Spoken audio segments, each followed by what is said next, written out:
నమస్తే. Welcome to right angle. బంగ్లాదేశ్‌లో ఫిబ్రవరి 12వ తేదీన ఎన్నికలు జరగబోతున్నాయి. అండ్ అదే సంవత్సరం మనము 2026లో మార్చ్, ఏప్రిల్ నెలల్లోనే మే వరకు ఆల్‌మోస్ట్ వెస్ట్ బెంగాల్‌లో ఎన్నికలు జరగబోతున్నాయి.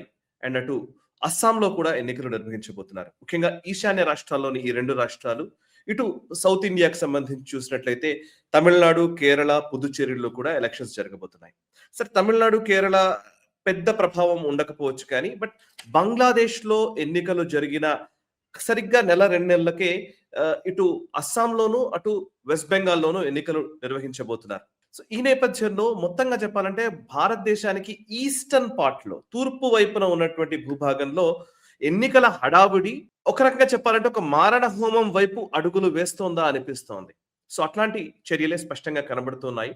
ముఖ్యంగా బంగ్లాదేశ్‌లో జరిగేటువంటి ఎన్నికల పరిణామాలు చూస్తూ ఉంటే కొంత భయానకంగానే వాతావరణం ఉంది. ఇప్పటికే బంగ్లాదేశ్‌లో షేక్ హసీనా ప్రభుత్వాన్ని కూల్చడం కోసం అక్కడ ఒక ఉద్యమాన్ని క్రియేట్ చేసి జూలై రెవల్యూషన్ అని పేరు పెట్టి దానికి ఒక పెద్ద ఎత్తున జెన్‌జీ ప్రొటెస్ట్‌లని ఇంకోటని చేసి విద్యార్థులు ఉద్యమం చేశారని, ఒక ఐఎస్ఐ ఇంటర్వెన్షన్‌తో పూర్తిగా పాకిస్తాన్ అనుకూలితమైనటువంటి వ్యక్తులు నడిపించినటువంటి ఒక కుట్రలో భాగంగా, అదేవిధంగా అమెరికన్ డీప్ స్టేట్ ఇన్వాల్వ్ అయినటువంటి ఉద్యమంగా దాన్ని మనం పరిగణించాల్సి ఉంటుంది. దాని మీద అనేక వీడియోలు నేను చేశాను.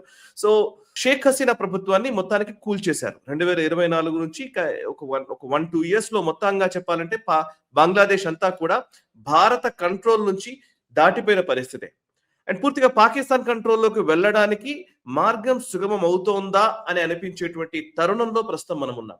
ఇంటరిమ్ చీఫ్ గా ఉన్నటువంటి మొహమ్మద్ యూనస్ కొంత పాకిస్తాన్ అనుకూల ధోరణిని కలిగి ఉన్నాడు. అండ్ భారత వ్యతిరేక ధోరణిని మాత్రం చాలా స్పష్టంగా ఆయన వ్యక్తపరుస్తూ వచ్చాడు. ఇక ఇప్పుడు మహమ్మద్ యూనిస్ ఎల్లకాలం ఉన్నాడు కాబట్టి ఆయన ఇప్పుడు ఎలక్షన్స్ నిర్వహిస్తున్నాడు. ఎలక్షన్స్ లో ఏ పార్టీ అయితే గెలుస్తుందో ఆ పార్టీని బట్టి ఒక బంగ్లాదేశ్ రాబోయే రోజుల్లో ఎటువంటి వైఖరి తీసుకుంటుంది అనేది ఆధారపడే అవకాశం స్పష్టంగా కనబడుతోంది. ఇప్పుడున్న పార్టీల్లో మేజర్ గా అటు బిఎన్పి ఉంది, బంగ్లాదేశ్ నేషనలిస్ట్ పార్టీ. ఇప్పుడు ఖలీదా జియా నేతృత్వంలో ఉన్నటువంటి పార్టీ, తన కొడుకు ఎవరైతే తారిక్ రెహమాన్ ఉన్నాడో ఆయన ఈ పార్టీని లీడ్ చేయడానికి వస్తున్నాడు. ఆయన ఇప్పుడు ప్రస్తుతం యూకేలో ఉన్నాడు, ఎగ్జైల్లో ఉన్నాడు. సో, తను డిసెంబర్ 25 రోజు బంగ్లాదేశ్కి వస్తాడు, ఎన్నికల ప్రచారంలో పాల్గొంటాడు. ఆయన్నే బిఎన్పిని నడిపించేటువంటి వ్యక్తిగా నేను ప్రొజెక్ట్ చేసుకోవడం జరిగింది. Main party Sheikh Hasina party Awami League ని పూర్తిగా బ్యాన్ చేసేశారు, నిషేధం విధించారు. ఇక మిగిలిన ఇంకొక పార్టీ ఏంటంటే జమాతే ఇస్లామీ అనే ఒక పార్టీ ఉంది. సో, అది పూర్తిగా పాకిస్తాన్ అనుకూల ధోరణిని కలిగి ఉంటుంది. జమాతే ఇస్లామీ అనే పేరులోనే మీకు అర్థం చేసుకోవచ్చు, పూర్తి ఒక ఉగ్రవాద కార్యకలాపాలకు పెట్టింది పేరైనటువంటి పార్టీ. ఇప్పుడు బంగ్లాదేశ్ లో రాజకీయ రంగంలోకి రావడము అండ్ జమాతే ఇస్లామీ పార్టీని నడుపుతూ ఉండడము. డాక్టర్ షఫీఖుర్ రెహమాన్ పూర్తిగా బంగ్లాదేశ్ ని షరియా చట్టం తీసుకొచ్చేస్తాను, షరియా దేశంగా మార్చేస్తాను, ఇస్లామిక్ రిపబ్లిక్ గా ఉన్నటువంటి బంగ్లాదేశ్ ని పూర్తిగా పాకిస్తాన్ తరహా పాలనలోకి తీసుకెళ్తాననేది జమాతే ఇస్లామీ డాక్టర్ షఫీఖుర్ రెహమాన్ దాన్ని నడుపుతున్నటువంటి వ్యక్తి చెప్తున్నమాట. ఇక మూడవ పార్టీ కూడా ఉంది, నేషనల్ సిటిజన్స్ పార్టీ, ఎన్సిపి అనే ఒక పార్టీ ఉంది. ఇది కొంత పైకి స్టూడెంట్స్ అని లేకపోతే ఏదో ప్రోగ్రెసివ్ థాట్స్ అని చెప్తూ ఉంటుంది, కానీ వీళ్ళు కూడా పూర్తిగా పాకిస్తాన్ అనుకూల ధోరణిని కలిగి ఉన్నారు. పాకిస్తాన్ ఐఎస్ఐ 2 విషయాలని ఇప్పుడు బంగ్లాదేశ్ ఎలక్షన్స్ లో ఇంప్లిమెంట్ చేస్తోంది. ఒకటి, సాఫ్ట్ గా యాక్చువల్లీ అగ్రెసివ్ గా ఉన్నటువంటి జమాతే ఇస్లామీని కొంత సాఫ్ట్ గా చూపించి వీళ్లే బంగ్లాదేశ్ కి ఆల్టర్నేట్ ప్రత్యామ్నాయ ప్రభుత్వాన్ని ఏర్పాటు చేయగలరు అనేది ఒకవైపు ప్రొజెక్ట్ చేస్తోంది. ఇంకోవైపు ప్రోగ్రెసివ్ థాట్స్ పేరిట ఉన్నటువంటి ఎన్సిపి, నేషనల్ సిటిజన్స్ పార్టీ ఏదైతే ఉందో, నహీద్ ఇస్లాం నేతృత్వంలో నడుస్తున్నటువంటి పార్టీ ఇది. ఈ పార్టీ ద్వారా భారత వ్యతిరేకతని అదే పనిగా పెంచే ప్రయత్నం చేస్తూ ఉన్నారు. సో, ఈ ఎన్సిపి ఏమో పూర్తిగా ఒక అగ్రెసివ్ టోన్ తీసుకుంది. అగ్రెసివ్ గా ఉన్నటువంటి జమాతే ఇస్లామీ కొంత సాఫ్టెన్ చేస్తూ అది ఎలక్షన్స్ ని బేస్ చేసుకుని మాట్లాడుతున్నట్టుగా ఒక వ్యూహాత్మక అడుగులు ఈ మధ్య కాలంలో వేస్తోంది. ఇక బిఎన్పి విషయానికి వస్తే బంగ్లాదేశ్ నేషనలిస్ట్ పార్టీ, ఖలీదా జియా నేతృత్వంలోని పార్టీ. సో, వాళ్ళు ఇప్పుడు తారిక్ రెహమాన్ ఇక్కడికి వచ్చి ఆయన ఆ పార్టీని లీడ్ చేయాల్సిన అవసరం ఉంది. అండ్ ఖలీదా జియా ఇప్పటిదాకా జైల్లోనే ఉంది మొన్నటి వరకు, షేక్ హసీనా ఉన్నంత కాలము. అండ్ ఖలీదా జియా బయటకు వచ్చినప్పటికీ కూడా ఆమె ఆరోగ్యం సహకరించట్లేదు. ఆ పార్టీకి సంబంధించినటువంటి శ్రేణుల్ని పూర్తిగా ఉత్తేజపరిచే విధంగా ఎవరు నడిపిస్తారనే క్వశ్చన్ ఖచ్చితంగా కనబడుతుంది. ఇప్పుడు ఈ 3 పార్టీలు నిజానికి పాకిస్తాన్ అనుకూల ధోరణిని కలిగి ఉన్నవి. అందులో నిజంగా లెక్క వేస్తే కేవలం బంగ్లాదేశ్ నేషనలిస్ట్ పార్టీ, ఖలీదా జియా పార్టీయే అంతో ఎంతో కొంత భారత అనుకూల ధోరణిని కలిగి ఉండే అవకాశం ఉంది. సో, ఇట్లాంటి స్థితిలో బంగ్లాదేశ్ లో ఎన్నికలు జరుగుతూ ఉంటే ఇది భారతదేశం పైన చాలా సీరియస్ ప్రభావాన్ని చూపే అవకాశం ఉంది. ఇప్పుడు మనం ఎందుకు నేను ఇంత సీరియస్ గా చెప్తున్నాను అంటే డిసెంబర్ 12వ తేదీన ఒక ఇన్సిడెంట్ జరిగింది. డిసెంబర్ 12వ తేదీన షరీఫ్ ఉస్మాన్ హదీ అనే ఒక వ్యక్తిని గుర్తు తెలియని వ్యక్తులు దాడి చేసి హతమార్చే ప్రయత్నం చేశారు. సో అయితే త్రుటిలో ప్రాణాపాయం నుంచి తప్పించుకున్నాడు. కానీ ఇప్పటికీ కూడా క్రిటికల్ కండిషన్ లోనే ఉంది. ఆయన్ని హుటాహుటిన సింగపూర్ కి తరలించారు. సింగపూర్ లో ఆయనకి చికిత్సలు అందిస్తూ ఉన్నారు. సింగపూర్ లో క్రిటికల్ స్థితిలోనే ఆయన ఆరోగ్య పరిస్థితి ఉంది అని అక్కడి డాక్టర్లు చెప్తున్న పరిస్థితి. ఈవెన్ సింగపూర్ ప్రభుత్వం అంతా కూడా దాని మీద రెస్పాండ్ అవుతోంది. ఫారిన్ అఫైర్స్ మినిస్టర్ రెస్పాండ్ అయ్యి ఆయన హెల్త్ బులెటిన్ రిలీజ్ చేస్తున్నాడు. అండ్ వివియన్ బాలకృష్ణన్ సింగపూర్ ప్రధాని వెళ్లి ఈ ప్రస్తుతం ఆ ఉస్మాన్ హదీ ఆరోగ్య పరిస్థితిని ఎలా ఉంది అనేది విచారణ చేస్తూ ఉన్నాడు. అంటే అర్థం చేసుకోవచ్చు, సింగపూర్ దేశం మొత్తం రియాక్ట్ అయ్యేంత వ్యక్తి ఇతను అని అంటే కనుక ఎస్ అవుననే చెప్పాలి. ఎందుకంటే షేక్ హసీనాని గద్దె దించడంలో జరిగినటువంటి జూలై రెవల్యూషన్ అని వాళ్ళు ఏదో చెప్తున్నారో, ఆ జూలై ఉద్యమంలో కీలక భాగస్వామి, కీలకమైనటువంటి వ్యక్తిగా ఈ షరీఫ్ ఉస్మాన్ హదీకి పేరుంది. షరీఫ్ ఉస్మాన్ హదీ పూర్తిగా షేక్ హసీనాని వ్యతిరేకిస్తూ, షేక్ హసీనాకి విరుద్ధంగా అనేక ప్రకటనలు జారీ చేసినటువంటి వ్యక్తి, అనేక రకాలుగా ఆ ఉద్యమాన్ని నడిపించినటువంటి వ్యక్తి. చాలా మంది యూత్ ని మొబిలైజ్ చేయడంలో ఈ ఉస్మాన్ హదీ పాత్ర కీలకం. అండ్ కేవలం షేక్ హసీనాని వ్యతిరేకించడమే కాదు, ఆయన భారత్ కి బద్ధ వ్యతిరేకిగా, బద్ధ శత్రువుగా బిహేవ్ చేస్తూ ఉంటాడు.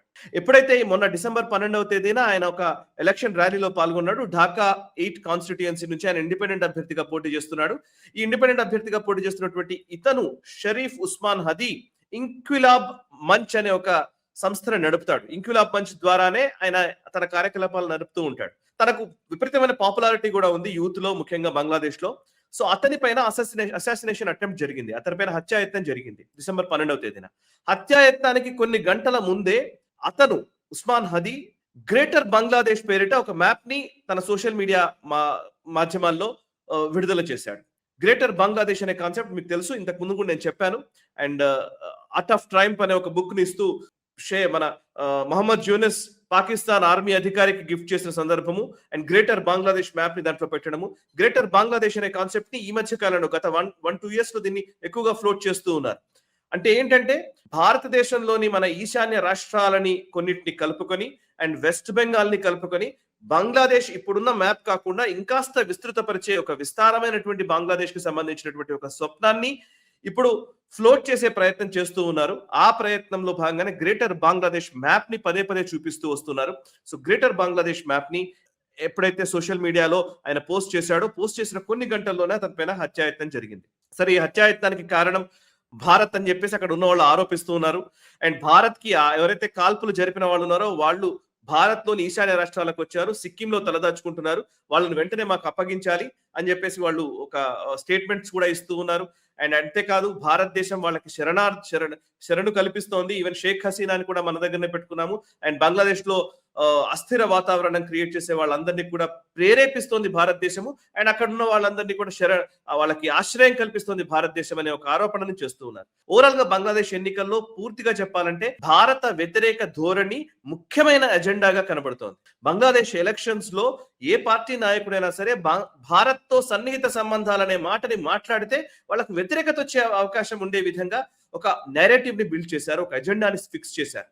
సో ఉన్న అవామీ లీగ్ కాస్త అక్కడ ఎన్నికల్లో పోటీ చేయలేని పరిస్థితి భారత్ కు అనుకూలంగా ఉన్నటువంటిది. మిగతా వాళ్ళు ఎవరు కూడా భారత్ కు అనుకూలమైన దృక్పథాన్ని కలిగి లేకుండా పూర్తిగా ఒక నేరేటివ్, ఎలక్షన్ నేరేటివ్ ని మార్చేసిన పరిస్థితి ప్రస్తుతం మనం చూస్తూ ఉన్నాం. బట్ ఇటువంటి టైంలో ఈవెన్ వెస్ట్ బెంగాల్లో ఎలక్షన్స్ జరగబోతున్నాయి, అస్సాంలో ఎలక్షన్స్ జరగబోతున్నాయి. ఒకవైపు మనం ఎస్ఐఆర్ ని అమలు చేస్తున్న పరిస్థితి, స్పెషల్ ఇంటెన్సివ్ రివిజన్ వల్ల ఈవెన్ చాలా మంది మన దేశంలో ఉన్నటువంటి బంగ్లాదేశ్ నుంచి వచ్చినటువంటి చొరబాటుదారులు అందరూ కూడా బంగ్లాదేశ్ కు పారిపోతూ ఉన్నారు.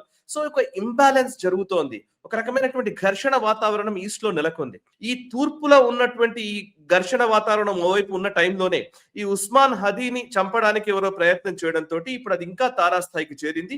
అండ్ హదీ ఒకవేళ చనిపోతే పరిణామాలు తీవ్రంగా ఉంటాయన్న హెచ్చరికలు కూడా బంగ్లాదేశ్ నుంచి నాయకులు ఇస్తున్న పరిస్థితి చూస్తున్నాం. ఒక నాయకుడు అయితే డైరెక్ట్ గా స్టేట్మెంట్ ఇచ్చాడు. ఎన్సీపీకి సంబంధించినటువంటి నాయకుడు, నేషనల్ సిటిజన్స్ పార్టీకి సంబంధించినటువంటి నాయకుడు ఇచ్చిన స్టేట్మెంట్ ఏంటంటే, బంగ్లాదేశ్ విషయంలో మీరు జోక్యం చేసుకుంటున్నారు, సో మేము మీ ఈశాన్య రాష్ట్రాల్లో కూడా జోక్యం చేసుకుంటాము, ఈశాన్య రాష్ట్రాల్లో ఉన్నటువంటి వేర్పాటువాదులకు మద్దతు పలుకుతాము అని చెప్పి స్టేట్మెంట్స్ ఇస్తూ ఉన్నారు.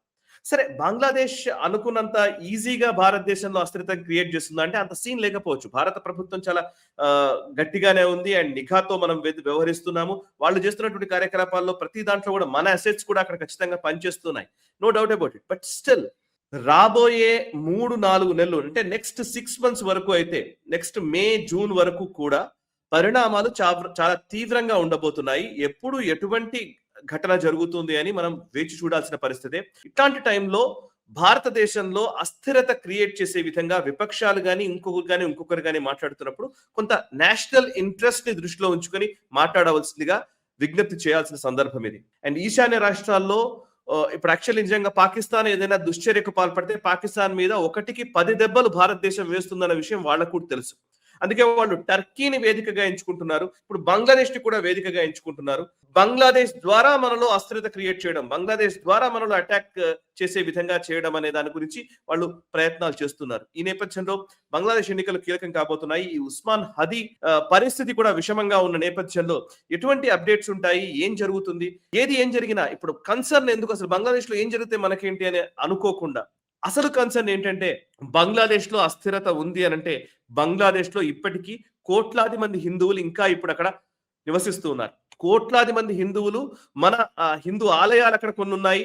ఉన్న ఆలయాల్ని పరిరక్షించుకుంటూ అక్కడే బతికిడుస్తున్నటువంటి హిందువులు అనేక మంది ఉన్నారు. ఏ చిన్న తప్పిదం జరిగినా అక్కడ ఉన్నటువంటి హిందువుల పైన ఊచకోతలు కోసే అవకాశం ఉంది. వాళ్ళపైన దాడులు చేస్తారు. సో వాళ్లకు భగవంతుడు ఆయుర ఆరోగ్యాలు ఇవ్వాలని, వాళ్లకు శక్తి సామర్థ్యాలని ఇవ్వాలని మనం కోరుకుందాం.